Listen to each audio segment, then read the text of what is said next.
Good evening, Bishop Pinder. So nice of you to take the time out to come and chat with me for a little while.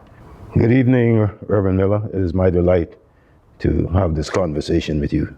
Yes, sir. I really appreciate you taking the time. I have personally known you for quite some time.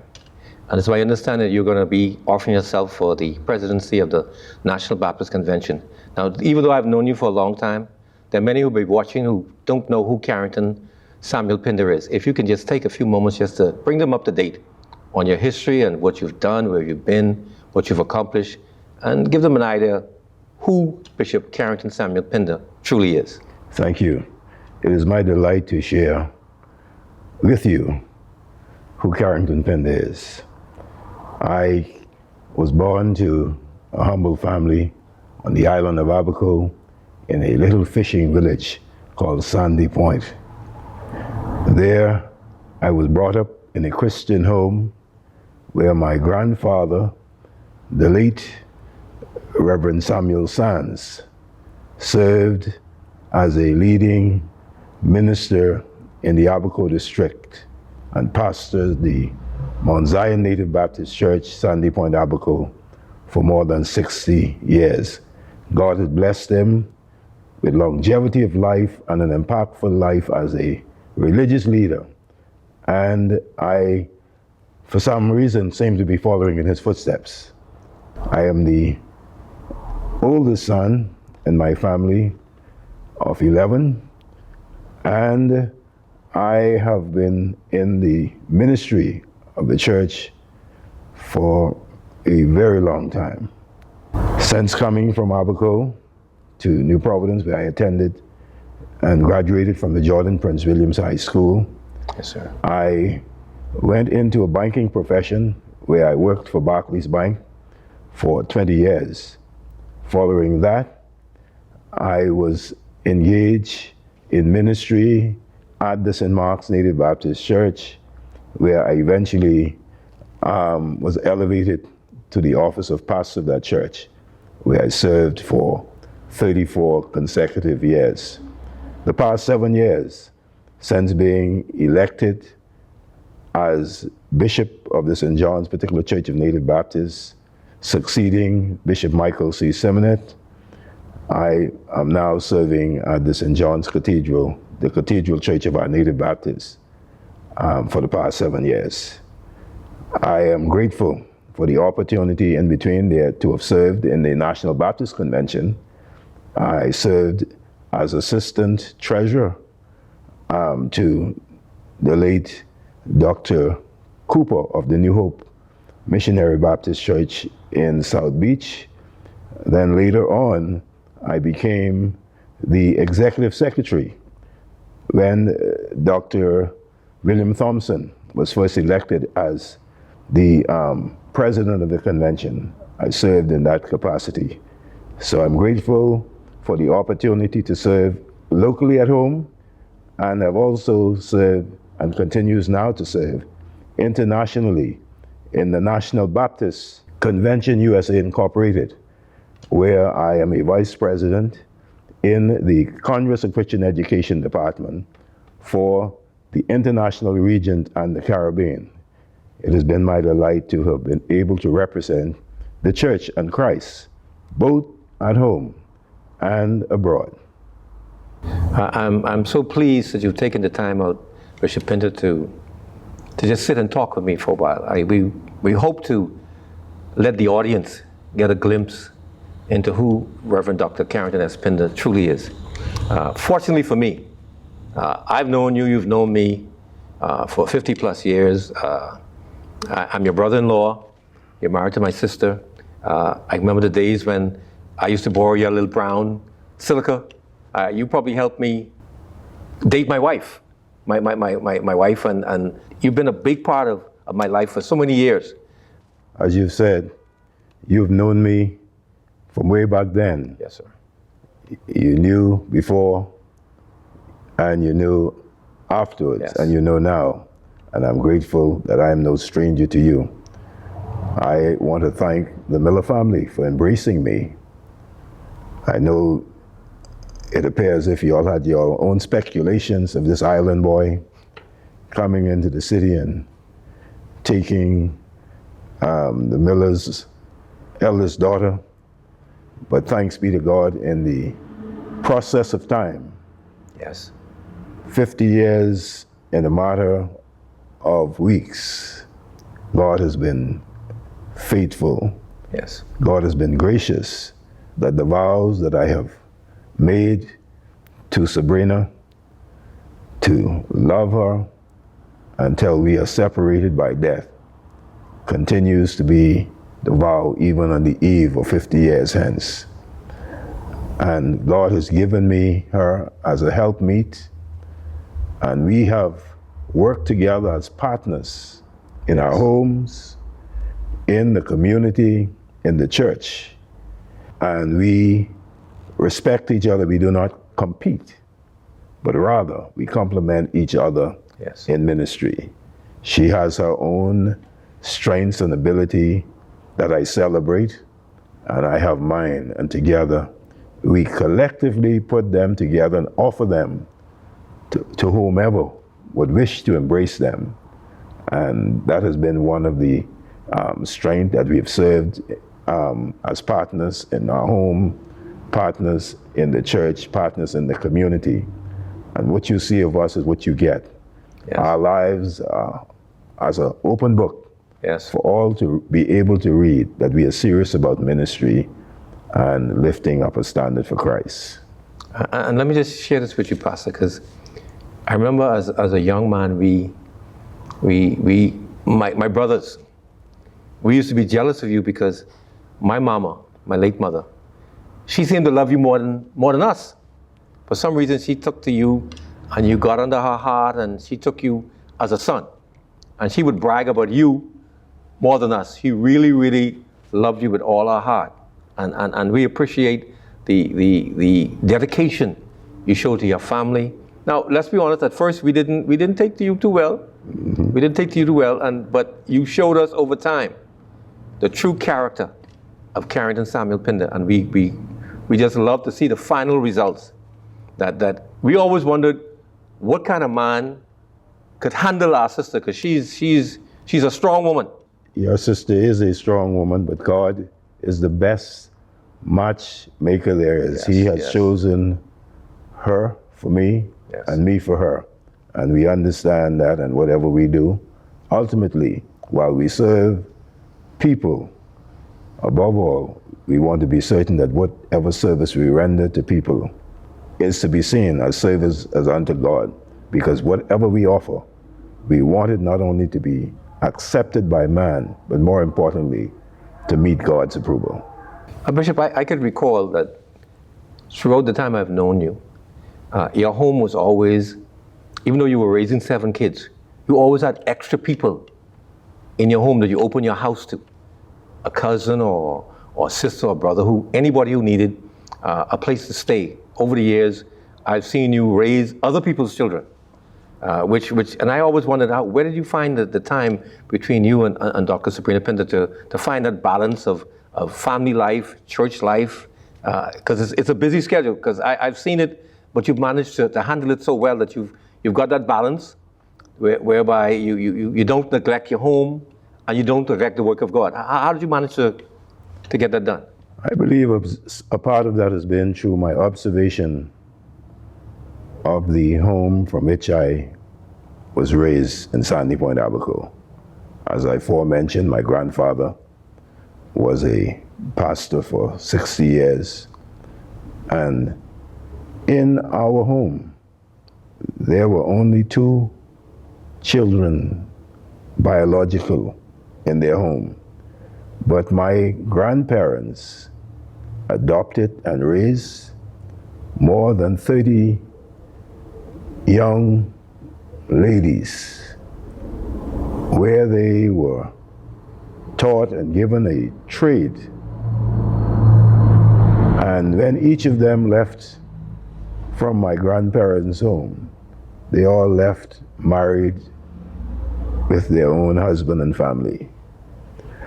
So having persons come into our home and helping families to raise theirs was something that we observed from a very young age. How we managed to balance between the home and the church was simple, because as I grew up, my house was the nearest house. Our home was the nearest home to the church that my grandfather pastored. So there was no opportunity to stay home from the church. Every time the door was open, we were there. And God has blessed us with 1 son and 6 daughters. And whenever we moved, the doors were not left open for them to remain home. They did not have any choice in the matter. We all moved together as a family. And we were very supported by the membership of the churches that we had opportunities to provide service for, where they loved them and cared for them. They'll be sleeping on the benches. They feel sorry for them, but they realize that they had to be taken along as we go to do ministry. And today, I am happy that that has instilled in each of them the value for God, the value for His church, and the value for service, both to God and humanity. Bishop Pinder, I know you've served as a pastor for 34 years at St. Mark's in Fox Hill. And you served as pastor here at the cathedral, St. John's Cathedral, for 7 years. Anything that stands out as a highlight that you can remember during your tenure as a pastor of St. Mark's, and anything that you would like to bring to our attention that you've been doing since you've been at St. John's? Yes, it's a delight for me to share what God has accomplished through me and the support of leaders in the community where I started in pastoral duties in the Fox Hill community. Not being born or raised in the community of Fox Hill, but came into that community as a total stranger. Starting off in humble service as a bus driver for the church, moving into been given opportunity by my pastor, the late Dr. Levite Hanna, to teach a Sunday school class, and then to work with the youth ministry, later on to have been put on probation as a deacon, to attend the Baptist Bible Institute to better equip myself for that service. And then later on, for them to have reposed the confidence in me, to have elected me as the pastor of the church, and have supported me in that pastoral duty for 34 unbroken years. Only God can do it. Amen. But it provided me opportunities to serve the wider community, not just the St. Mark's Native Baptist community, the wider community of Fox Hill and beyond.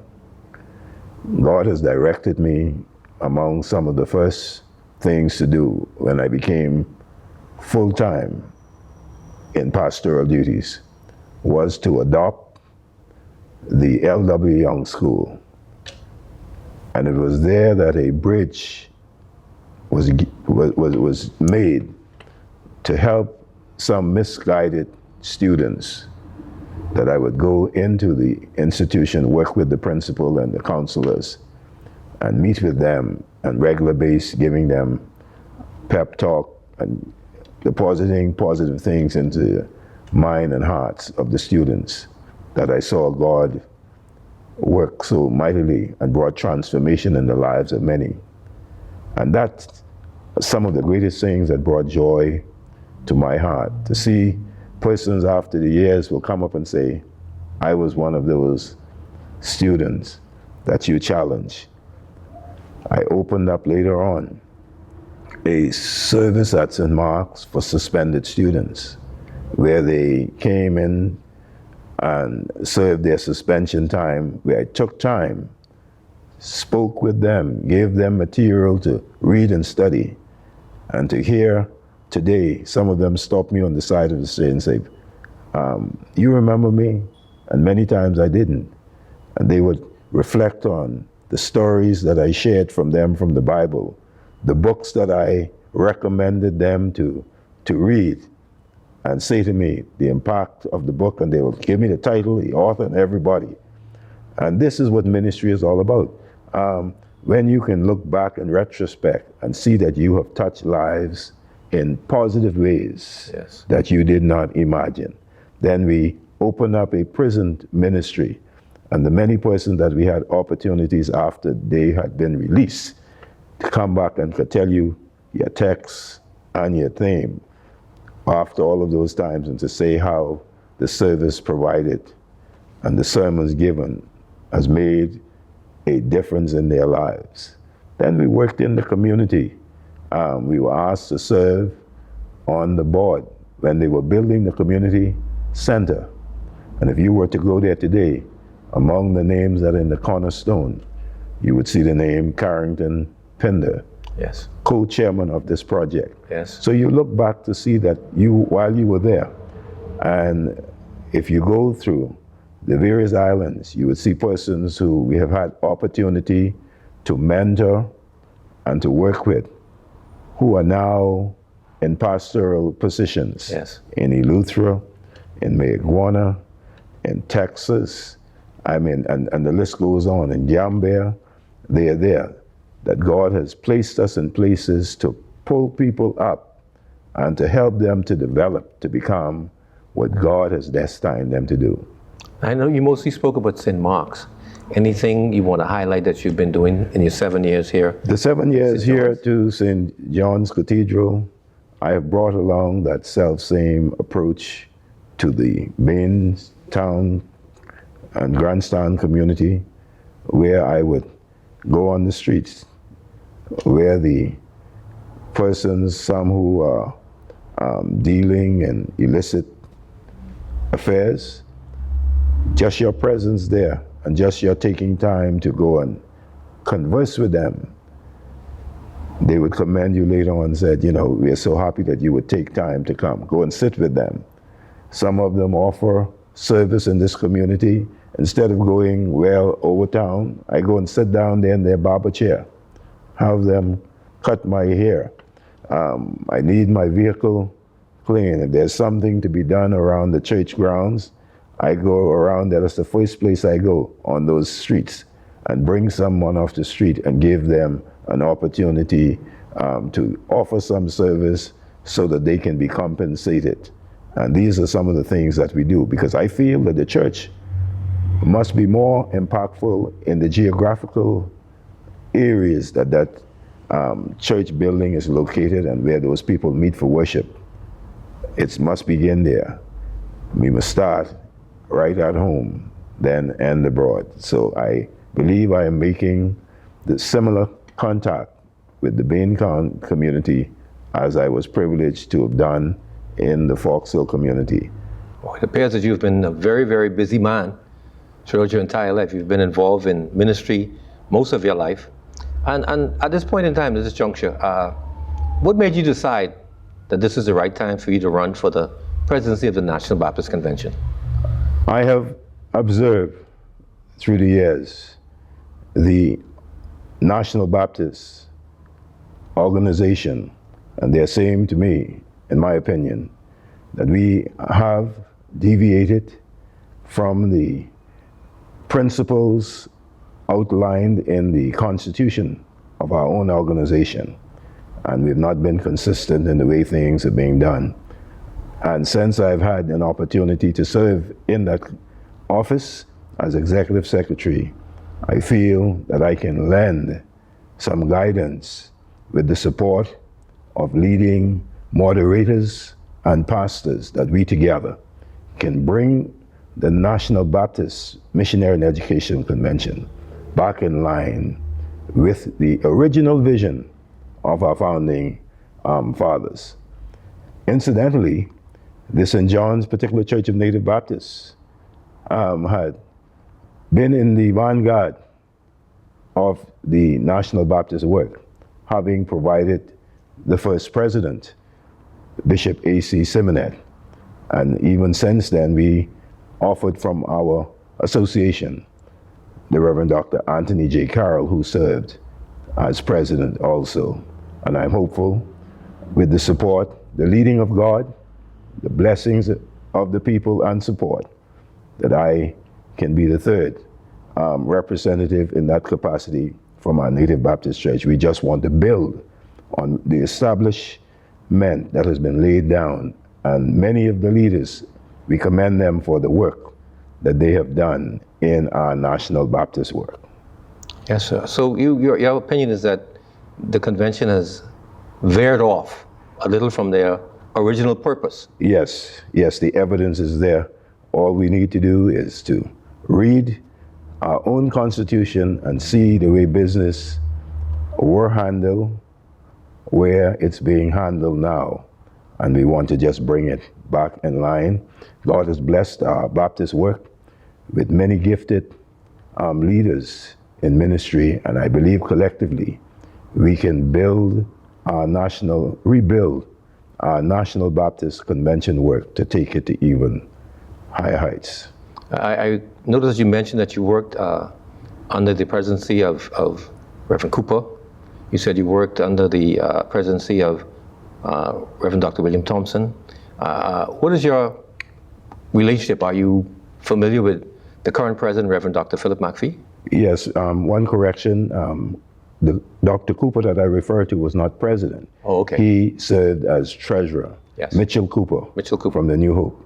But I worked with Dr. William Thompson in his capacity as president.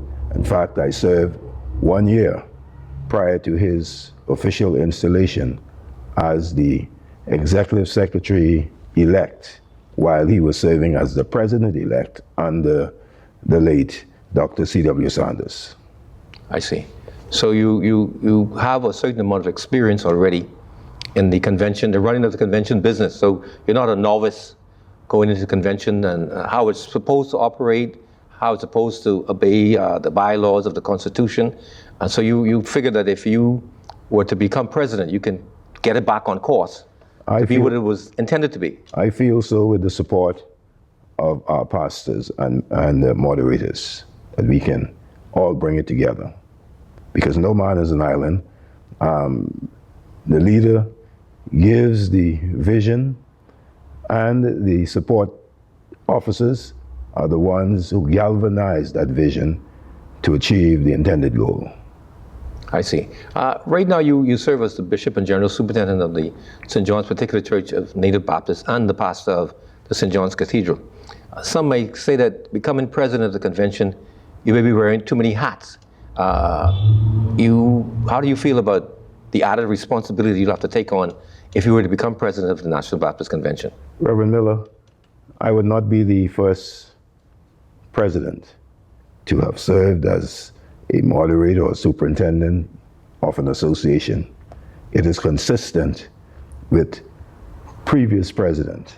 Dr. William Thompson served as president simultaneously as he was pastor of Faith United Missionary Baptist Church, and also as moderator of the Bahamas Baptist Association.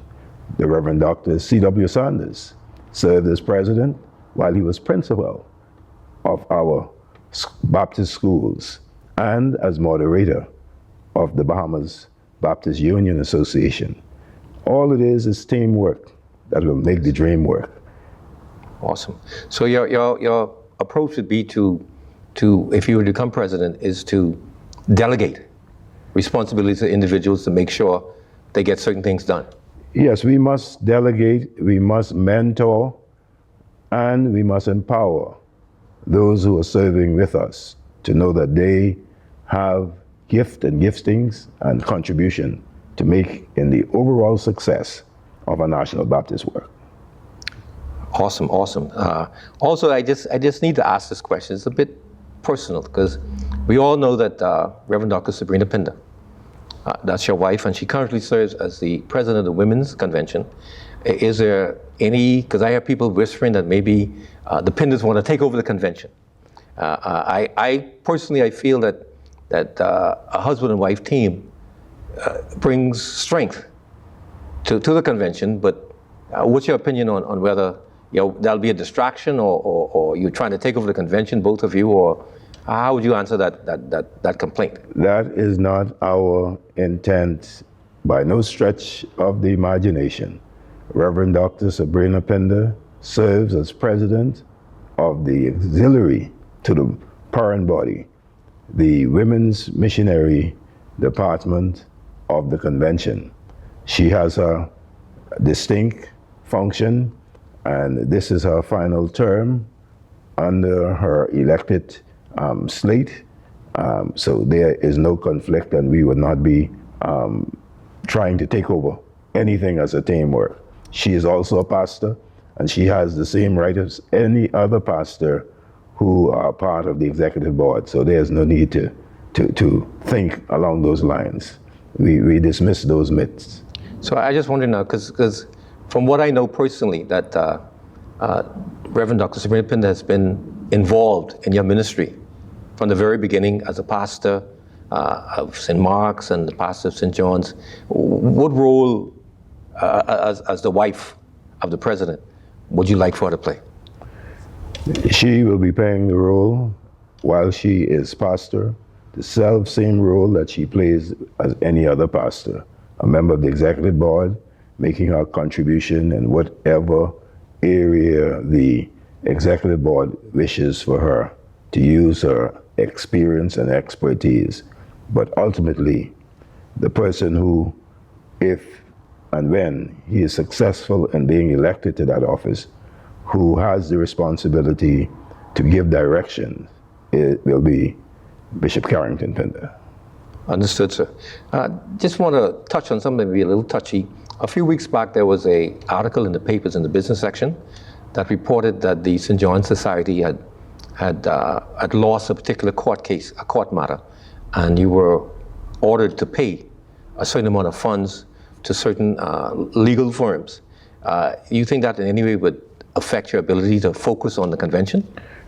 Not to any extent to not allow me to produce as I anticipate, simply because the matter that you're referring to was a matter that has been going on prior to my becoming the superintendent. I have inherited that legal matter, and praise God, with the support of the leadership team, we were able to work through where it is now, and we are at a place where we feel that it is manageable and it should not conflict, and will not conflict with the role that I would play as president of the convention. I'm glad to hear that you feel confident now and that the legal matter is under control.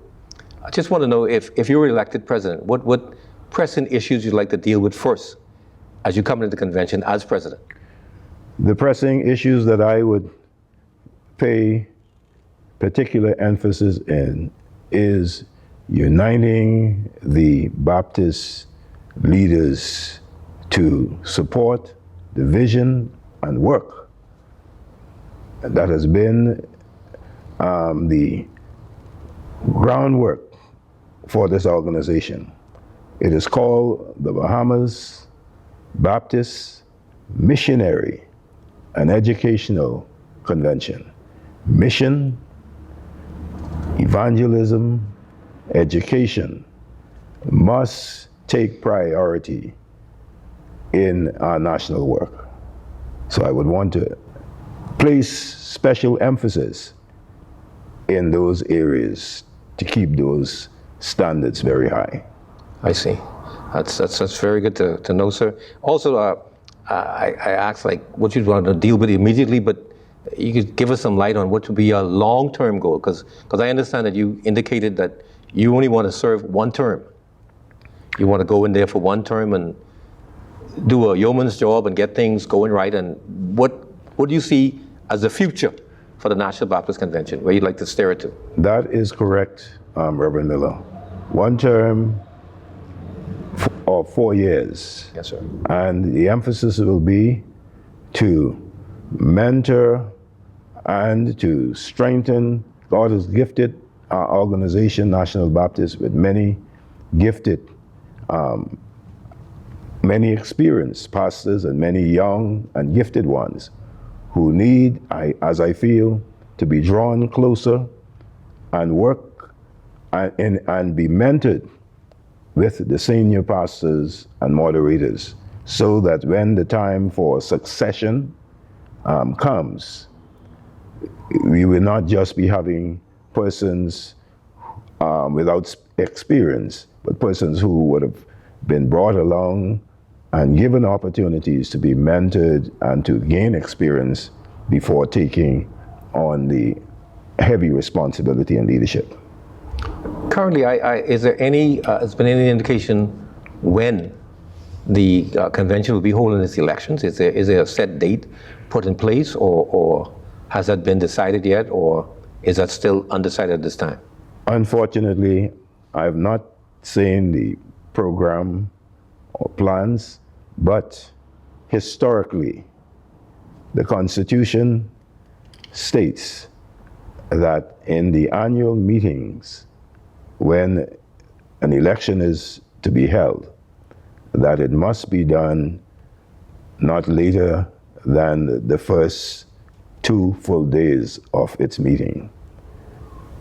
So I want to believe that it will be carried out within the first 2 working days. See, I ask that because traditionally the convention is held in May, and there's only a few weeks left in this month. It seems to be, the time seems to be running short to get everything organized. Is there a problem, you think, in the convention and getting things organized in time to have this election? I don't feel so, because the date is a fixed date. It's always the 4th week in the month of May annually. For whatever reason, if they're running behind, I cannot speak to that. But constitutionally, we are mandated in the 4th week to have our annual meeting, and it should have been by now approved by the executive board what the agenda is. Oh, so the convention has an executive board that should meet regularly to make these decisions, or so you feel that the board should have already made decisions, or is that pending, or in your opinion that should have been done already? It should have been done already, but for whatever reason we are behind in meeting on a regular or consistent monthly base. That hasn't happened. And this is also a concern for me. I see. Also, I've seen a few things on Facebook. I've seen a flyer. When do you plan to officially launch your campaign? My plans are for launching my campaign as presidency of the National Baptist Convention is set for this Thursday at 7 p.m. here at St. John's Cathedral, where I have invited pastors and moderators and pastors, clergy persons and members to come and to have an opportunity to hear in a more detailed form what my platform is all about. Is it possible to give us a little sneak preview of what your platform will consist of? Sure. The theme that I am led by the Lord to use is lift. Lift him up. Yes. John chapter 12, verse 32, Jesus says, and I quote, "If I be lifted up from the earth, I will draw all men unto me." Yes.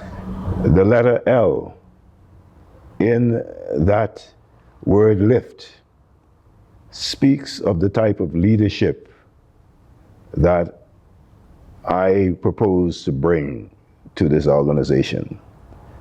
Leadership that will be biblically based.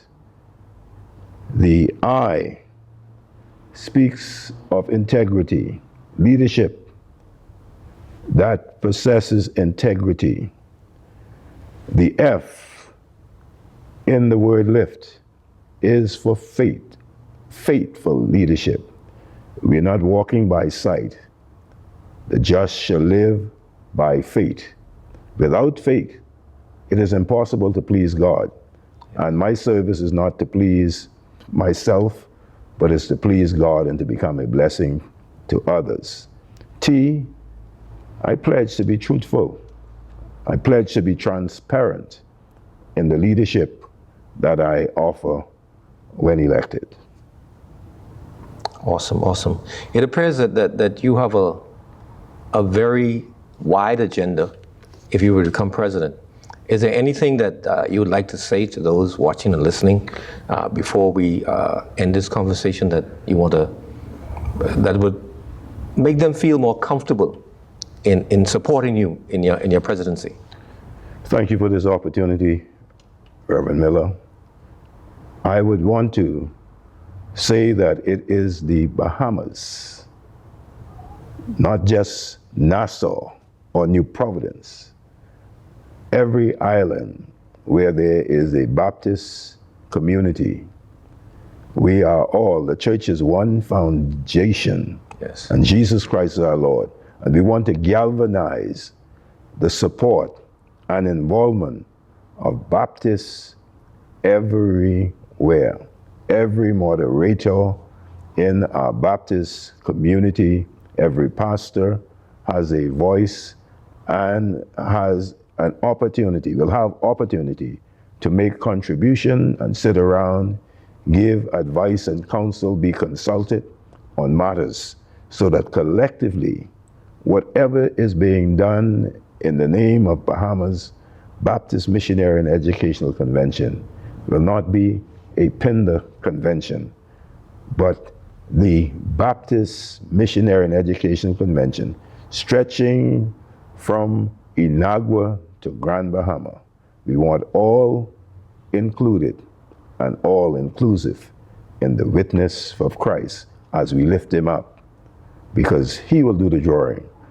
I seek to serve, not for self, but to serve for the honor and glory of God and to be a blessing over these 4 years, so that when my tenure should come to a close, the foundation that has been set by our organizing leaders would be strengthened and that we are back on course to do more for Christ.